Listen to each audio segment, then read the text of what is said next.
Welcome to the podcast, everyone. I'm very excited to introduce to you today Mr. Dedric Polite. Dedric worked with Cutco back starting in the summer of 2002. He worked for a few summers during college. He grew up in Boston, went to Amherst College, and when he graduated from college, he got into pharmaceutical sales. We'll talk a little bit about his path today, which ultimately led him into real estate investing, where he is highly successful, has a lot of things going on that we're going to be able to hear about today. And I'm really excited to be able to introduce him to you and share his success story. So Dedric, thanks so much for making time for the podcast today. Dan, thank you. Thanks for having me. Outstanding. Let's hear a little bit about you, man. I want the Cutco Vector audience to get to know a little about you, and starting with your personal background. So why don't you jump in on that first? Sure. So I'm from South Carolina originally. Grew up in Boston, Massachusetts, though. Huge Boston sports fan, by the way. Don't hold that against me. But no, I grew up in a place called Roxbury in Boston. That's where New Edition's from. A lot of people know that area. It's inner city, kind of tough area to grow up. Neighborhood I grew up in was plagued by drugs and gangs and violence, and I was able to make it out of there despite the odds. Really through education. I was raised by a single mom. My mom was on Section 8. We had food stamps, public assistance. She worked as hard as she could to raise three sons. I was the oldest of three. And I was blessed to get accepted to a private high school, a very exclusive private school, where I had earned a full scholarship there. And that really opened up a whole new world for me. So it was like, I don't know if you ever seen the movie Finding Forrester with Sean Connery, but that was literally like my story of Finding Forrester. Going to that school opened up the doors to going into Amherst College, which again, I earned a full academic scholarship there. And I was really, again, education, which helped me rise above the environment that I grew up in. Wow. So you were in public schools up till 8th grade? Yes, public schools, Boston public schools up until sixth grade, and then I kind of got plucked out of there from my testing and my academic ability, and I was tapped to go into private school and again on the full scholarship. Awesome. It's cool to hear a story like that of overcoming some of the odds, I guess you could say, of how a lot of other inner city kids, what they experience and how things often turn out. It's great to hear that you were able to excel as a student, and that was your gateway to bigger and better things in life. What tell us a little bit about the influence of your mom in those early days as a kid? Oh man, my mom, she was everything. She was a teenage mom. She had me, she was 17. But we always had a support system. Her parents, who were from South Carolina, they were always there. I had four aunts. But I mean, she was the biggest influence on me. She sacrificed her future to raise three of myself and my two siblings. And unfortunately, she passed away about a year ago at age 55 from cancer, which is one of the biggest losses I've ever had to deal with. But the lessons that she taught me, have been with me for life. So, yeah, my mom was everything. Yeah, that's awesome. Very cool to hear. Thanks for sharing that. I'm interested in just hearing from your perspective as a man of color. How are you viewing the developments of the past few months? Like what experiences that a lot of Black people have shared in the last few months really resonate for you? And just how do you see the future and just the evolution of what's going on right now? Yeah, I think, I mean, it's an interesting time. I think a lot of the systemic racism and inequality that's been existing in this country for hundreds of years is really coming to the forefront. And people are starting to wake up and realize, what Black and brown folks have to face in America.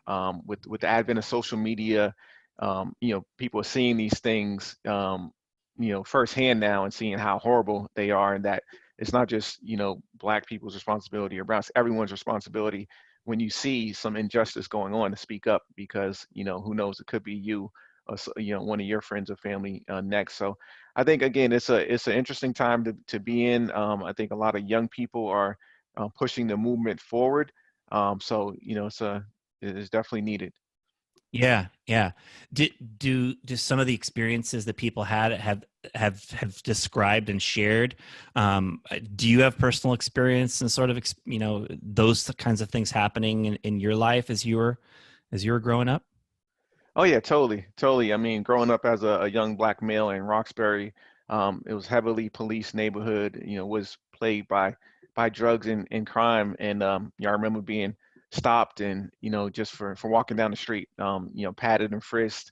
I remember me and my brother getting pushed up against the wall, searched because again, of our color, but then also because of the neighborhood we lived in. So Right. as a result of the war on drugs, what was going on with that?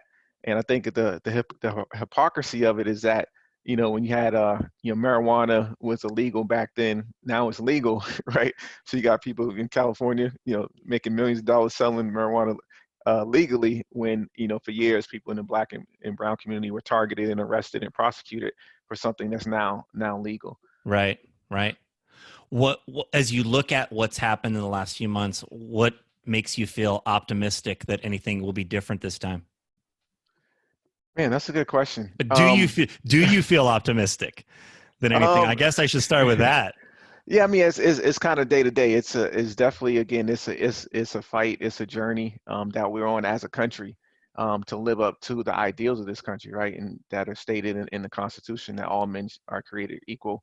This country hasn't always lived up to it. We have a pretty bad record when it comes to black people. How this country's treated black people. But I think eventually as time goes on, there's not a light switch that's going to switch, but it should keep getting better as long as we keep fighting for Yeah. equal justice. Yeah.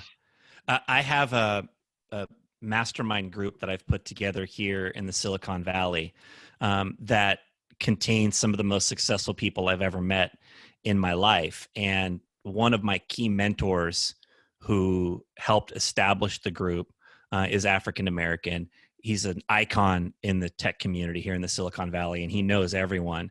And he has Mm, introduced me to a number of the other most successful African American leaders here in in my community here in the San Jose, San Francisco area. And so I've had a chance to network and talk to a lot of these, really highly influential African American leaders.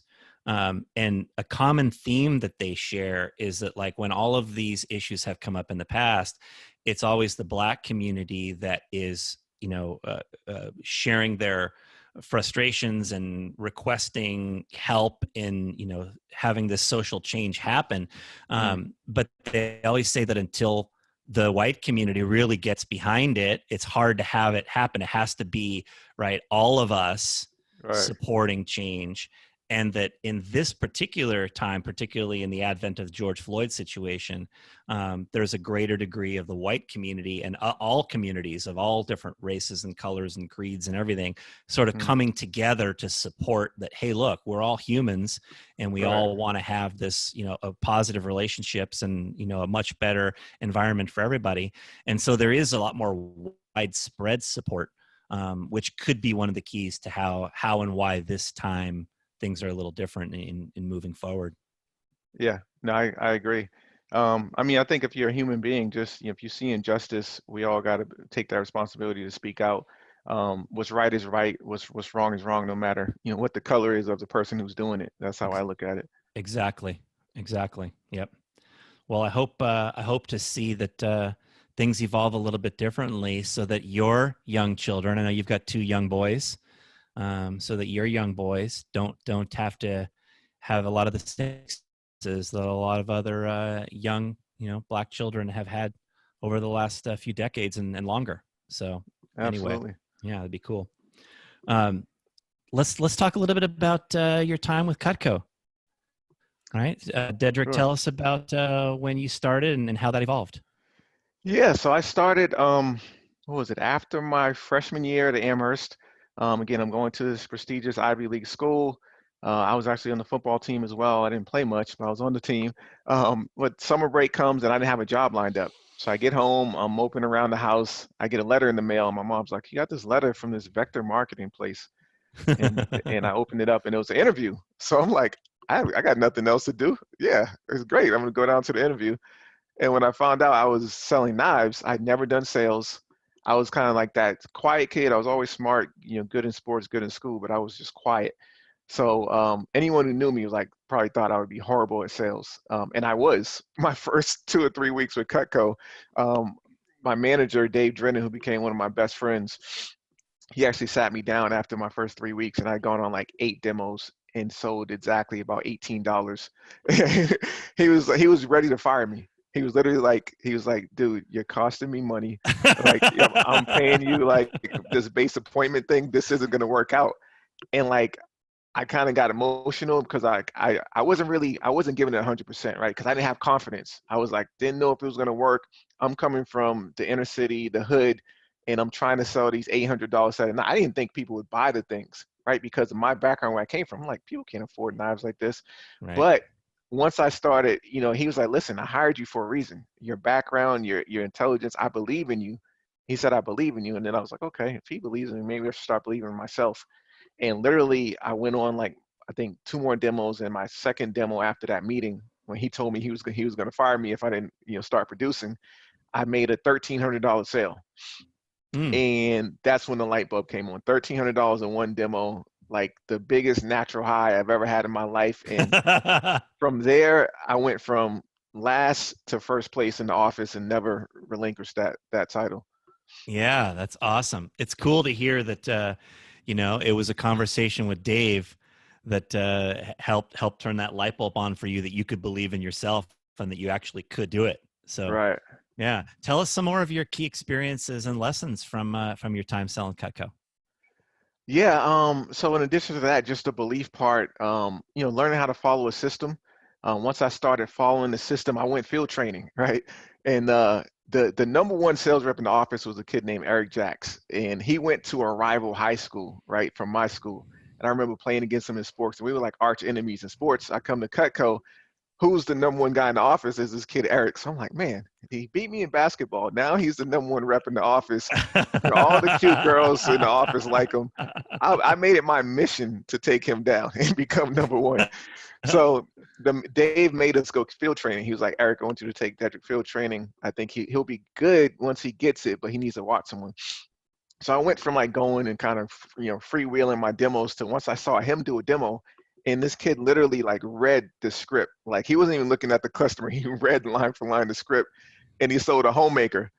I'm like, wow, this stuff actually works if you follow the system. So after that, I just did what he did. I read the script to people until I learned it, right? And I started making sales. And eventually I overtook him as the number one rep. And it was like, man, if you follow a proven system, it actually works. Yeah, exactly. I bet that concept has played out in your life ever since then. Oh, absolutely. Absolutely. Yeah, that's awesome. And so you worked mostly for about 3 summers during college and school breaks? Yes, yeah. And I mean, it was life changing for me, Dan, because again, my mom, she was a secretary, executive assistant, whatever you want to call it, for many years, supporting executives in Boston. But she never made over like 30, 40,000. Again, we were on food stamps, we were living in Section 8. She did the best she could. And I remember, getting my first check where I made like 2 grand in a commission check. And I made 8,000 that first summer. And I was able to actually give my mother money, like, here, mom, here's to help you out around the house. So, in that summer, I knew I wanted to have a career in sales because I'd never made that type of money before. And I was like, man, if I can sell this, I could sell anything. I'm going to do this. Like, this is what I want to do. Right. Yeah. So I'd found my calling. Yeah, that's awesome. And you had a chance to work closely with and be influenced by Ryan Trembler. Is that right? Yes. Yeah. Yeah. So Ryan was our division manager. He was awesome. Got to learn from him. He was always funny. I mean, this guy who could make you laugh, but also he was a master salesman and a master coach. So owe a ton of credit to him as well. Yeah, he's at this point now, 15 years later after you've left, he's still here, of course, running the division, and he's one of the all-time legends Yeah. in the company. So Hall of Famer and definitely one of the most respected leaders in the company. So that's awesome that you had a Absolutely. chance to work with him all those years ago. And I like what you shared about just the income opportunity and the control of income that you have when you're in sales. A lot of people feel like working in a role where you're paid based on your productivity is a risk. But I always viewed it as, well, I'm betting on myself. The risk is, what am I willing to put in and how good am I willing to get? And if Right. I'm willing to get good at what I'm doing and put in the right effort, I'm going to be able to earn a lot more than what other people can for the same amount of work. And that is a risk I will take happily, Absolutely. because Absolutely. I want that feeling of control. I don't want somebody else deciding how much I'm going to get paid. Like, to me, that's a risk, right? Somebody else telling me what I can get paid? No way. I want to determine my own goals and my own income. And, having a chance to experience that in sales was really critical. Right. I think it takes a certain personality type. Again, you and I and other people who excel at Cutco. Like we can't have someone dictating our income. We need to be able to make uncapped, unlimited income based on our efforts. It seems like it has to be ingrained in your DNA. Yeah, exactly. Exactly. So you graduated from Amherst in 2005? Is that right? 2004, graduated from Amherst in 2004 with a degree in Graduate. sociology. Have I Okay. ever used my degree? No, but I use my Cutco skills, right? Skills for life. Those sales skills, what I learned working for Cutco. I mean, Amherst is considered the #1 liberal arts college in the nation, right? It's up there. Kids transfer from Harvard to go to Amherst. I know many kids who've done that, and literally the skills I learned from Vector and Cutco have served me more than a lot of the stuff I learned, in the classroom at Amherst College. Yeah, well, it's real life stuff, which is why I think it's so important. I'm sure Yes. your Amherst experience was valuable, particularly in the area of like networking with people and the relationships you built and things Right. like that. Because you got to be pretty incredible to go there. But as far as like real life stuff, we all know how valuable the Vector Cutco experience is, and it's awesome that you can share that. So then after you got out of college, you had a choice of what to do. I know that, Ryan would have loved to keep you, as part of They were Vector. And lobbying. yeah, I'm sure they were lobbying and you had other options. And tell us about that choice and how you ended up evolving into your career path. Yeah, so I was in the branch manager training program. I had an opportunity to open my own branch. I'd also was interviewing for jobs on Wall Street, right? That was a very lucrative potential career, and also pharmaceutical sales. So when I weighed the three options, I think it was a kind of a financial barrier at the time. I didn't really have the money or want to take the risk to open my own office. I saw Yep. how hard my manager worked and how it's true entrepreneurship. And I was like, man, coming from my background, I wasn't ready to take that risk at the time. I think if I did it, I would have succeeded, and with a lot of hard work. But I was like, okay, I can take one of these jobs either on Wall Street or in pharmaceutical sales, making a great salary, and I can earn a bonus on top of that. So, I ultimately ended up taking a job with a company called Novartis out of New Jersey, which is a big pharma company. So I Yep. became a pharmaceutical sales rep in the Boston area. Yeah, and while it's a salaried position, there is that degree of being able to control your income through the variable parts of your pay. At least that's what I'm my experience in understanding pharmaceutical sales. Right, is there is some degree of being able to earn more through performing better and certainly advancing faster. Right.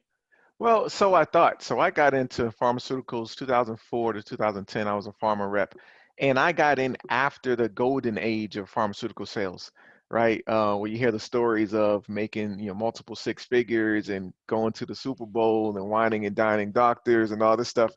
That age was over. I made around six figures after a couple years of doing it, but the regulations have set in.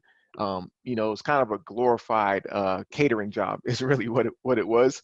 So yeah, I got in a little bit late on that train. Got it. Got it. So Yeah. you were there though for 6 years in pharma Yes. sales. Yep. Yep. And did you find your Vector experience was related, into what you were doing almost all the time?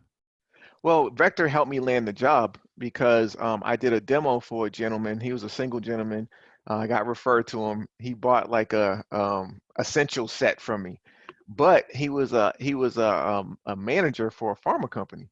So as I'm wrapping up the demo, this is my senior year in college, right? It was one of my breaks. I'm selling knives.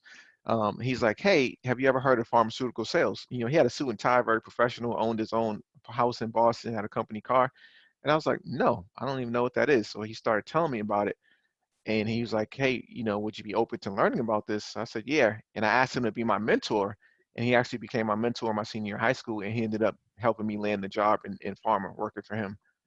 So it was all Yeah. through Cutco. Yeah. That's awesome. That's cool to hear. Nice. So how did your career evolve into what you're doing now? So I did pharma for about 6 years up until 2010. The Great Recession hit. I saw a lot of layoffs happen in the industry. I didn't get laid off, but I saw people who had been there 15, 20 years um, getting escorted out the door, right? The 2008 real estate crash had happened. The economy was gone to you know what. So before that happened, I was like, I need to start planning my exit, right? So I started looking at other avenues, other sales jobs. I ended up getting a job at a company called HubSpot, which is a software company in Cambridge. Yep. They modeled themselves kind of like an East Coast Silicon Valley company. So I ended up being like employee number 125 there, selling their software. So that was one of the best moves I made to transitioning out of pharma and getting to software and technology sales. So I did that for about almost 10 years, actually. Um, I got into real estate in between there, but yeah, that was my transition out of that into software sales. Nice. Nice. And did you ultimately leave software sales to full-time pursue your real estate investing? Yeah. So while I'm doing software sales, again, I'm making decent money. I'm earning commission checks. I work for about 3 or 4 companies in between an 8-year span. But I mean, I have my successes. I have my failures, right? I still had that base of knowledge I learned from Cutco.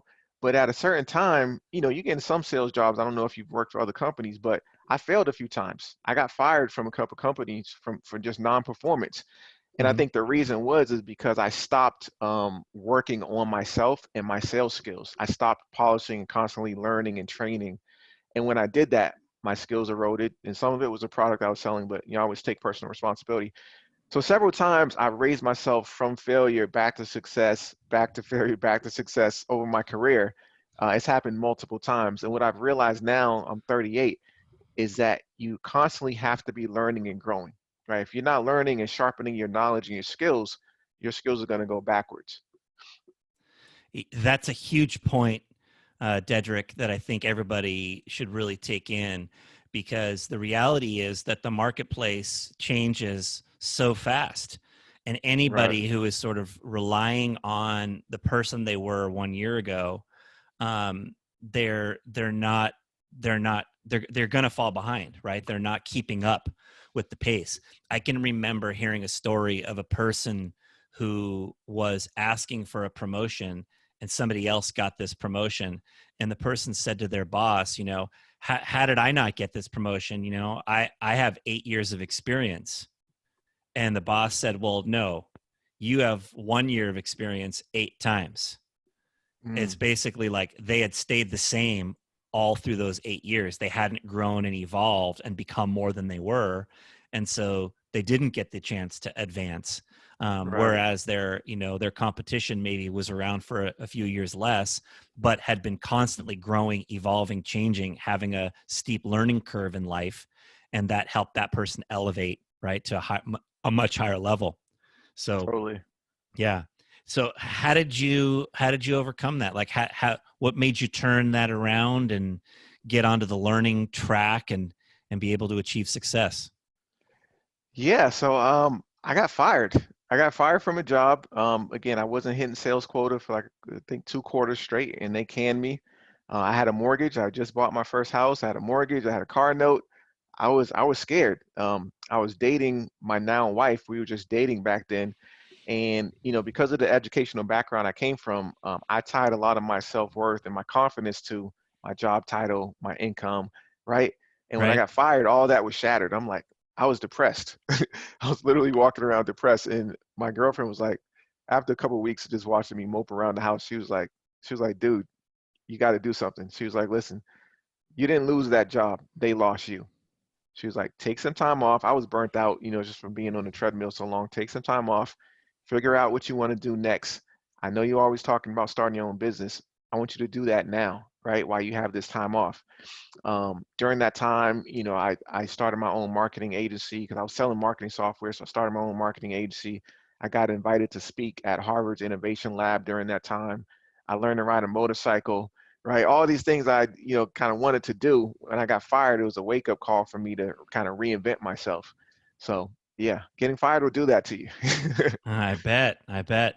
And so tell us about how that sort of evolved into your real estate business. Yeah, so what I realized, Dan, is that you got to constantly learn, and you're constantly reinventing yourself. Like you said, you don't want to be the same person you were 8 years ago, right? Especially in sales. People don't care what you did last year or last quarter or what your records were, right? Right. Sales code, they're like, what are you doing for me now, right? How Right. much revenue have you brought in today? Um, so one of the reasons I always love real estate, I remember my manager, Dave Drennan, I was making these big checks, and he handed me Rich Dad Poor Dad. I was 21. He was like, Mm. read this book. Because he knew I didn't come from money, right? I came from a low income background. And that was one of the most important things right there is reading that book at age 21. It changed how I look at money. And it opened my eyes to real estate investing. So I was like, okay, I got to get this thing called passive income, residual income. I love sales, right? I love the chase. I love the art of the deal, but I don't want to be doing this when I'm 60, when I'm 70. I want to get paid. I want to do something once and get paid over and over and over again for it. So I'm like, okay, why don't I start buying rental houses, rental properties? So that really sparked the interest in real estate. I read books, listened to tapes, went to seminars for years, and I was doing what my wife calls analysis paralysis. I was the king of it because I was comfortable, right? I was making a good salary, still bumping along in my sales career, and I was always talking about real estate. And finally, my wife was like, "Listen, you've been talking about getting into flipping houses and doing this real estate thing for years. Let's just do it." She's more the serial entrepreneur. Let's just do it. And literally about 3, 4 years ago, we took some money out of our retirement account and we bet on ourselves, and we started investing in real estate. That's cool. That's cool. Where did you start this? So I started my first investment property was in Boston. I was still working a job. I was 2 or 3 years into my corporate career, and I bought a triplex. I did what's called house hacking. So I Yeah. bought a 3 unit. I lived in a garden level basement apartment. I was single, no kids. I Right. rented out the 2 upstairs apartments, and it paid most of my mortgage, right? Awesome. And then I didn't do anything for several years after that. I just read books and listened to tapes and thought about it. But then after that, again, my wife was like, look, we're going to do this together. We're going to learn how to start flipping houses. So that's when we decided to invest money into hiring a coach, hiring a mentor to literally teach us so we can shorten our learning curve as far as becoming real estate investors. Neat. And so then you took this from the triplex in Boston onto what was next? Yeah, from the triplex in Boston, then we got into wholesaling. So I don't know if you know what wholesaling houses is. Are you familiar with that? Yes. Okay, so you're familiar. Explain it though. Yeah, so for the audience, if you're not familiar, it's literally finding somebody that's motivated to sell their house. Not someone who wants to sell, but someone who needs to sell fast. They're willing to sacrifice a little bit of money and equity to get a quick cash sale. Getting that property under contract, right? So let's say, for example, I get under contract at 200,000. The house may need a little work, but once it's fixed up, let's say it'll sell for 300. And then once I turn around and get that property in the contract, finding an investor who flips houses and selling them my contract or assigning my contract to them for a fee. So Right. let's say I find Dan and Dan flips houses, say, hey, Dan, I got this house. I'll sell it to you for 210. It's worth 300 fixed up. It only needs about 20 grand in work. And then I would make that $10,000 fee for assigning you the contract. So we started doing that in 2017. We made a bunch of money doing that. And then we took that money and we started investing in rental houses and apartment units. So within a couple years, we built a portfolio valued at over $3 million. We both were able to leave our corporate jobs because our income, our passive and our active income from real estate investing far exceeds what we were making in corporate America. So now my wife and I are both full-time entrepreneurs. We own our own time. We have time freedom. We have financial freedom. So yeah, it's been a great ride. Yeah. And tell us about the scope of your businesses that you have at this point. Yeah, I mean, so we have over 20 rental units that we own and growing. Our goal is to get to 10,000 rental units. This is over the next 10 to 20 years. So we're building a portfolio. We have 7 different companies. So we have a flipping company where we flip houses. We have a rental company where we hold rentals and that. We have a short-term rental company where we buy houses, fix them up, and rent them out on Airbnb, VRBO. We have a property preservation company. We also got into teaching, right? Because we started documenting our journey as we were learning and getting into real estate. We started documenting our journey on social media. So when we'd be at a house, we'd post it, we post videos and kind of tutorials, just documenting our process. So literally, Hmm. there's people who followed us from when we first got in to now, and they've seen our whole process. So, and then people reach out to us all the time because we've documented our journey to becoming investors. Now people reach out to us asking us to mentor and coach them and teach them how to do what we've done. So we started an education company where we literally teach people how to become real estate investors. That is cool. I think a lot of young vector entrepreneurs would be really interested in learning, some of the ideas that you have to share in this area, because we all want to be able to not just work and get paid for what we're doing today, but to build a portfolio. And like I've done the same as you in terms of being able to build, multi-million dollars worth of real estate holdings that are paying me today. Awesome. Um, but I'm sure that a lot of our young vector folks would love to be able to learn more about that. First of all, where do they go to find out more from you? Can you tell me that? Sure, sure. So they would go to Be Polite. So my last name is Polite. So Be Polite Properties on any social media. So YouTube is Be Polite Properties, Instagram Be Polite Properties. We'll put in the show notes. Facebook. So we do a lot of trainings there. And then if you click on the link in my bio, you'll have a link. We'll have a link to the course where you can learn more about how to get started in real estate investing. That's awesome. And give everybody a teaser of 1, 2, 3 points that you could share on what could a young person that wants to get started begin building a portfolio of real estate holdings. What are some of the first steps that they need to take in the early stages? Sure. First steps is getting educated. So finding someone who's done what you want to do and learning from them, whether it's a coach, a mentor, or online class. YouTube University. We started learning on YouTube and watching these people flipping houses on YouTube. Then we graduated from there, from hiring, reaching out to these folks, say, hey, can I hire you to coach me? Can I hire you to mentor me, to show me exactly what you do so I can duplicate it, in my market? And then taking action. I'm not anyone special. Again, it's just following a formula, right? Just like in Vector Cutco, if you follow the script, you're going to get the desired result. Same thing in real estate. It's not rocket science. It's buy it low, sell it high, or rent it out. But if I can do this, Dan's done it. If we can do this, anybody can do it. Yeah, I love how you started by educating yourself on YouTube. Like, that's so cool. That's within the reach of anybody, anywhere, anytime, to be able to start in that manner, learning the ropes, getting some ideas, building, finding out who are some people that are doing this, reaching out, connecting, Mhm. finding a mentor, and then being able to start out. And, people who are working in Vector have a vehicle to be able to earn enough that they can save and accumulate to be able to have money to do this, and to get Absolutely. things started. And it's awesome to hear how you did that. That's so cool. Thank you. And your wife, Crystal, is a full teammate all in everything that you're doing here, right? Oh yeah, yeah. My wife, she's a serial entrepreneur. She graduated from Northeastern University.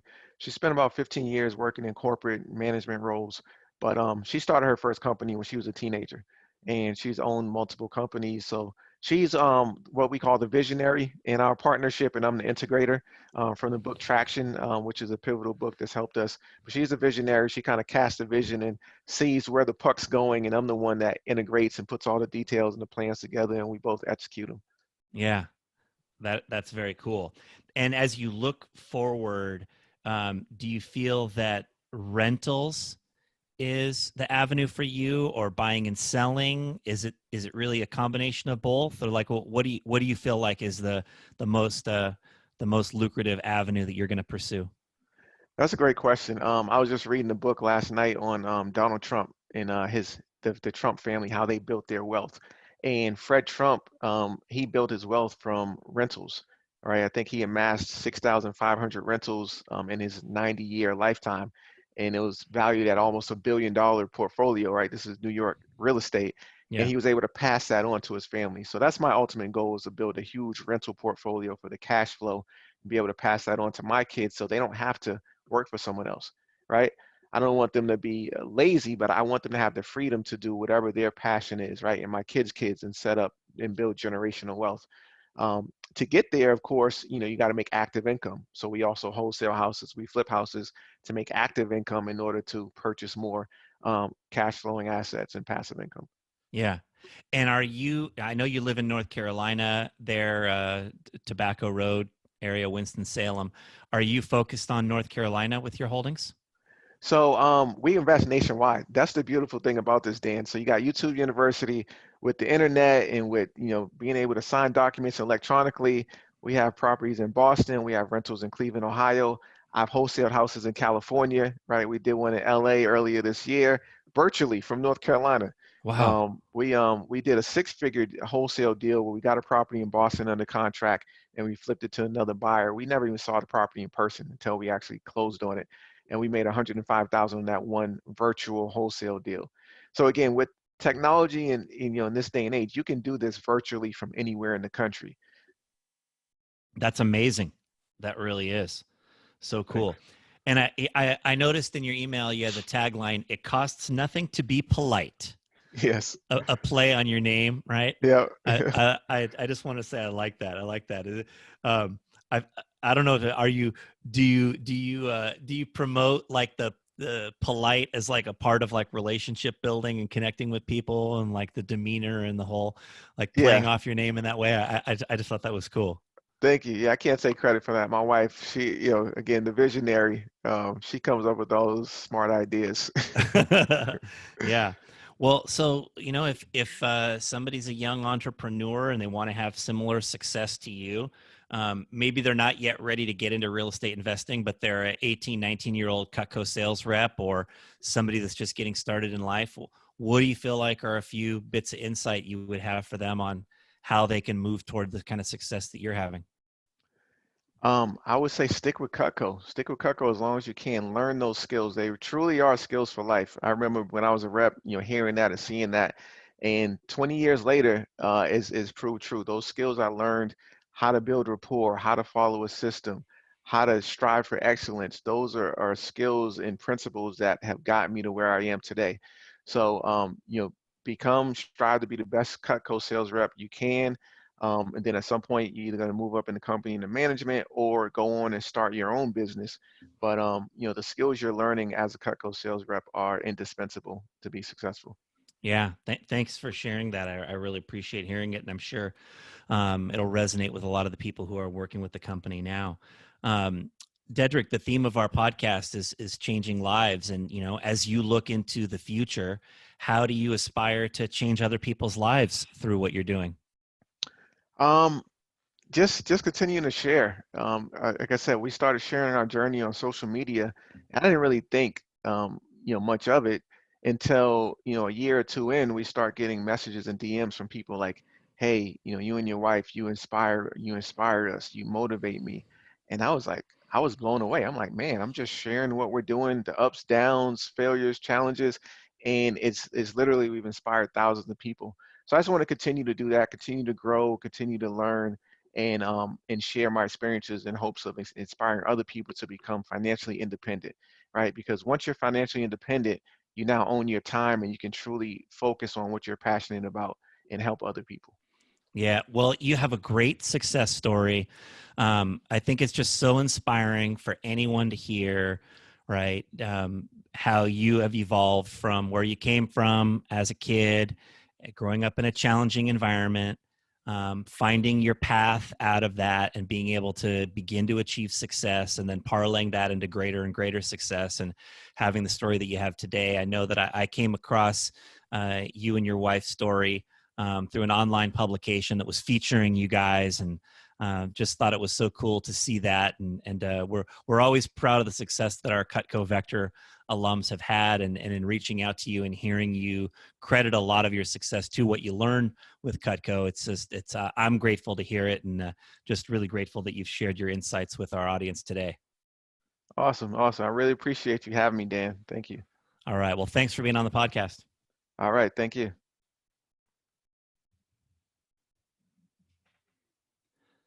That was Dedric Polite, everyone. What a great guy. I really enjoyed that conversation. I hope you liked getting to know Dedric as well. Of course, cool to hear how education was his key to making it out of the inner city Boston where he grew up, that environment. I think of a Jim Rohnism where he says that life change starts with education, not with inspiration, right? Inspiration is important, but learning is one of the most important keys to beginning the process of transforming ourselves. It's learning, it's growth. Dedric even talked about how when he stopped working on himself, he failed a few times. He struggled in his work. And so it's important to make sure that we're constantly learning and evolving in our skills. Dedric talked about following the system at Cutco, right? I loved hearing that, how he struggled at first, but his manager, Dave, believed in him, and he went field training, and he started following a system. And I'm sure that's a big part of how he's succeeded in real estate investing as well, is following and replicating a system that has been proven by many others to work. And then, you know, in terms of advice that he would have for people, he talked about the importance of learning whatever it is you want to do. If you want to get into real estate investing, buy a few books, start learning, go to YouTube University, get some guidance from someone who's doing what you want to be doing, and then start, right? Start on your journey. I think that regardless of how somebody wants to reach the point of financial independence, everyone should have the goal of reaching financial independence, and that there are various ways to get there. But one thing that's common in the ways of getting there is that you can't be spending everything you're making.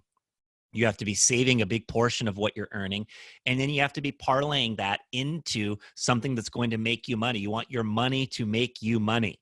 And there are more than one way to do that. Real estate's not the only way. It comes with its pitfalls, but it has a lot of advantages as well. And it certainly is a good way to be able to do that. Like Dedric, I have been able to accumulate a pretty significant portfolio of real estate holdings out here in California and Nevada that I have that pay me as well on a monthly basis. And so it is a great way to be able to accumulate wealth, and just really cool to hear how Dedric and his wife, Krystal, have been able to build that portfolio, and what they're aspiring to do in the future is awesome. So cool to hear their success. Great to hear that Dedric credits his Cutco experience as a big part of giving him the skills and the resources to be able to do well. If you liked this episode today, please share it out there with anybody else that you feel could benefit from it. Take a few seconds to rate and review the podcast, particularly if you're listening on Apple Podcasts, and certainly connect with me on social media. I am on LinkedIn, Facebook, Instagram, Twitter, even once in a great while. But look forward to connecting with you as well. And at changinglivespodcast.com, you can get a lot of resources that are available there from some of our guests. You can sign up to get an occasional email with some other resources as well. So please do that and connect with me in those ways. Thanks very much for listening. Have a great day.